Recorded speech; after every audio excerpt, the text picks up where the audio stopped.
नवंबर 2012 FBI red मारती है एक ट्रेडिंग फ्लोर पे और वहां से वो एक ट्रेडर को अरेस्ट करती है, डोनाल्ड नाम के एक ट्रेडर को। एलिगेशन ये है कि इस व्यक्ति ने 1500 करोड़ रुपीस एक दिन में कमाए। अब एलिगेशन क्यों लगा है? बिकॉज सस्पेक्ट किया गया है कि इस व्यक्ति ने इनसाइडर ट्रेडिंग का सहारा लिया। दोस्तों, आज की जो ये कहानी है एक रियल लाइफ सिनेरियो है जो कि आपको एक डार्क साइड बताएगी हेज फंड्स की। अमेजिंग ट्रेडर सीरीज में हम काफी सारे अमेजिंग ट्रेडर्स को कवर करते हैं, लेकिन हमें जानना जरूरी है कि हम उन अमेजिंग ट्रेडर्स की पिछली कड़ी को भी हम समझें। और आज के इस वीडियो को एंड तक देखिए बिकॉज काफी सारे पर्सपेक्टिव आपको समझ में आएंगे। आप लोगों ने जरूर बिलियंस नाम की एक सीरीज को देखा होगा। काफी लोग इंस्पायर्ड होते हैं, काफी लोग बोलते हैं हमको बॉबी एक्सेलरॉड जैसा बनना है। काफी सारे लोग इसकी बात करते हैं। दोस्तों, बॉबी एक्सेलरॉड सिर्फ एक फिक्शन कैरेक्टर नहीं है, वो एक रियल लाइफ कैरेक्टर है। और आज हम उन्हीं की स्टोरी की बात करेंगे जो कि है स्टीवन कोहेन के बारे में।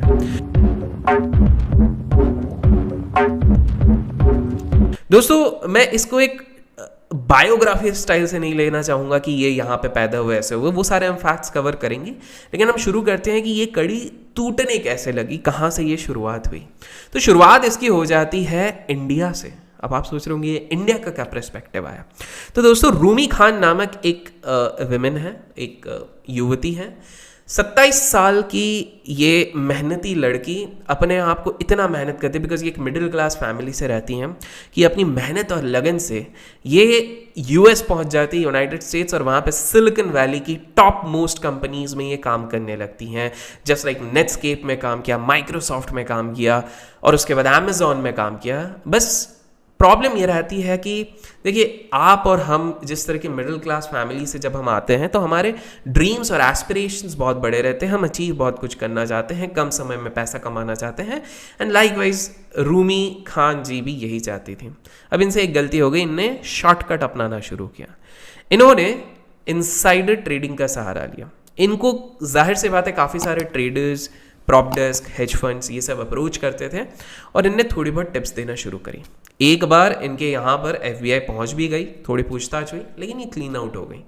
लेकिन 7 साल बाद इनकी किस्मत पलटने वाली थी। करीब करीब 2008 और 9 की बात है जब इनके इधर विजिट हो जाती है और इनसे पूछताछ में इतनी ज़्यादा ग्रिलिंग होती है कि अचानक से कुछ पहलू खुलते हैं। पहलू ये खुलते हैं कि कुछ दिन पहले अमेजॉन के स्टॉक पे इनने एक टिप दी एक ट्रेडर को। उनको कॉल करके बोला गया कि दोस्त, ये इधर एक अपग्रेड आने वाला है और इस अपग्रेड के बाद ये स्टॉक फटने वाला है, ऊपर जाने वाला है।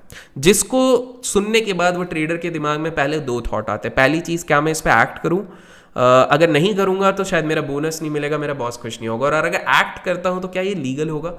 लेकिन ये सारे चहल पहल को छोड़ के विदिन 15 मिनट्स वो व्यक्ति इसे बाय करता है एंड 30 मिनट्स में 3.5 करोड़ रुपए का फायदा बनाता है, जिसका कुछ टिप ऑब्वियसली रूमी खान जी को भी जाता है। लेकिन प्रॉब्लम तब होती है जब एक बड़ी मछली को ये टिप देते हैं मिस्टर राजरत्नम को। 2009 में जब एक्सपोज हुए थे मिस्टर रजत गुप्ता गोल्डमैन सैक्स वाला जो केस था, उसमें ये एक बहुत अहम कड़ी थी जिनने टिप दिया था। अब जब यहाँ पर ग्रिलिंग होती है राजरत्नम की या फिर रूमी खान को एक डील दी जाती है कि बॉस, अब तुम हमारी खबरी बन जाओ। ये पूरा जो हेज फंड का एनवायरनमेंट है, अब हम इसको ब्रेक करना चाहते हैं। फेड कहता है, एसएसी कहता है कि बहुत हो गया, अब इसको ब्रेक करना है, तो तुम हमारी खबरी बनो। और ये खबर बनते ही नवंबर 2012 को जो एफबीआई एजेंट्स ने रेड मारी, वहां पे ये बात पहुंचती है।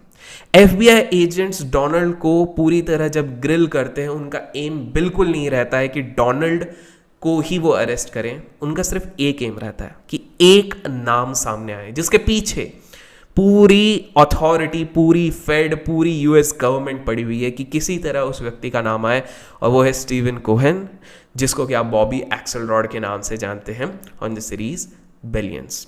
तो अब चाहते हैं कि किसी तरह स्टीवन कोहेन का नाम आए और मजबूरन स्टीवन कोहेन का नाम आ जाता है। पूरे हेज फंड की दुनिया भेली रहती है कि अब क्या होगा, इतने बड़े हेज फंड मैनेजर का नाम है। तो दोस्तों, स्टीवन कोहेन करीब 92 में उनने सेट किया था अपना एसएसी कैपिटल, जो उन्हीं के नाम पे था, स्टीवन कोहेन के नाम पे। कैपिटल उनने रेज किया, हेज फंड उनने रन किया था। इससे पहले वो अपने 80s में एक कंपनी थी ग्रिंटल करके, उधर काम करते थे जब वो यंग थे।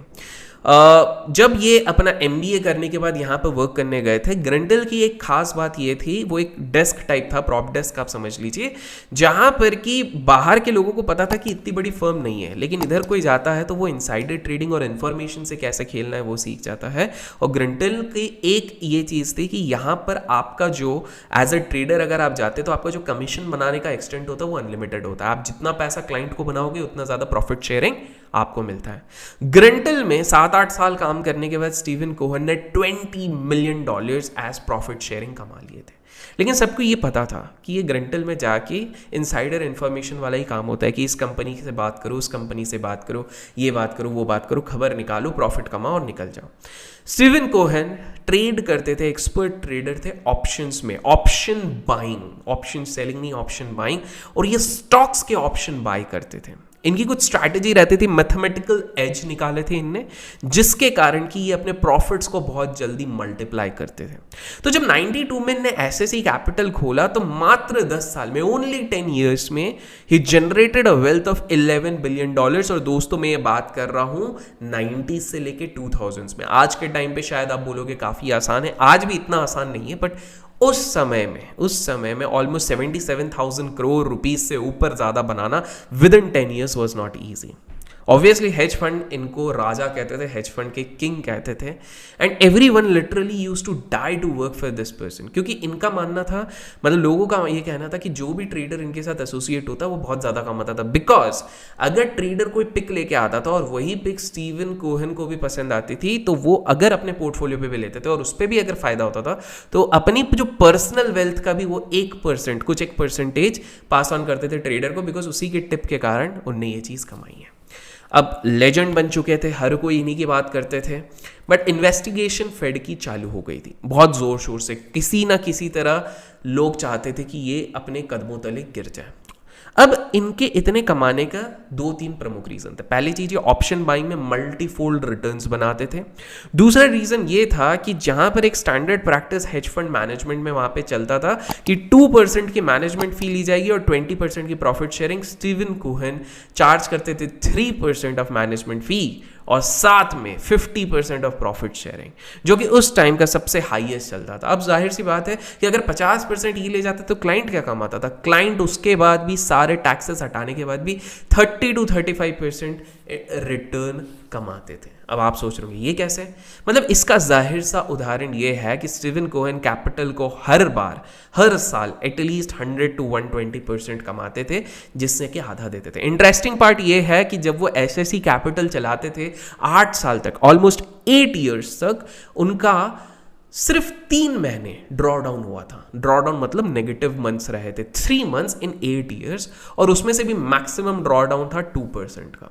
तो एक चीज तो माननी पड़ेगी कि उनने अपने रिस्क मैनेजमेंट में बहुत अच्छे से वर्क किया था, और ऑफ कोर्स इनसाइडर इंफॉर्मेशन चल ही रहा था। प्रॉब्लम तब आई जब प्रीत बहारा, again a sort of Indian native, जो कि उस टाइम पे यूएस अटॉर्नी ऑफ मैनहट्टन थे, उनके साथ इनका पलड़ा भारी पड़ा, जो कि आपने बिलियंस में भी सीरीज में देखा होगा कि हाँ, यहाँ पर इनका पलड़ा किससे पड़ा था, एक तरीके से इंस्पायर्ड है सीरीज।